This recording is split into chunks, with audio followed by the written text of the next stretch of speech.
এবারে দ্রব্যমূল্যের খবর আপনাদের জানাতে চাই। লালমনিরহাট থেকে এই খবর জানাতে সহকর্মী মাহফুজ বকুল আমাদের সাথে যুক্ত হয়েছেন। বকুল, সকালে বাজারে কোন দ্রব্যের কি দাম আপনার ওখানে? শরীফ, লালমনিরহাট তো কৃষি প্রধান জেলা। আসলে বেশিরভাগ মানুষ এখানকার কিন্তু কৃষি পণ্য উৎপাদন এবং বিপণন এগুলোর সাথেই জড়িত হয়ে থাকে।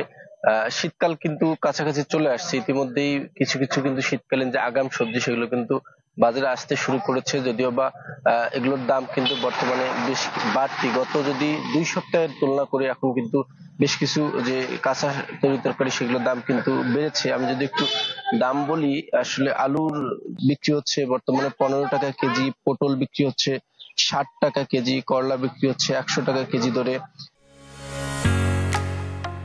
ঢালাইয়ের সেরা প্রিমিয়ার সিমেন্ট। বেগুন বিক্রি হচ্ছে প্রতি কেজি 60 টাকা কেজি।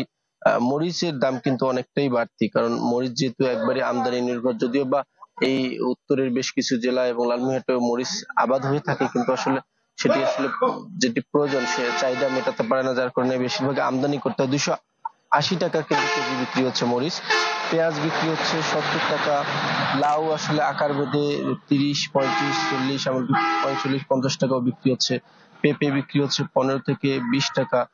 আগাম শীতকালীন যে ফুলকপি সেটি কিন্তু কিছু কিছু বাজারে আসতে শুরু করছে, 100 টাকা কেজি দরে বিক্রি হচ্ছে।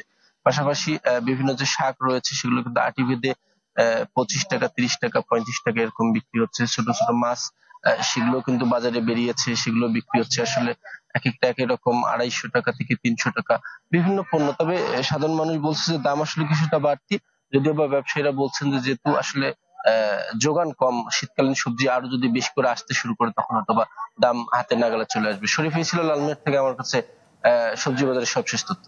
ধন্যবাদ আপনাকে। দর্শক, দ্রব্যমূল্যের খবর জানাচ্ছিলাম আপনাদের।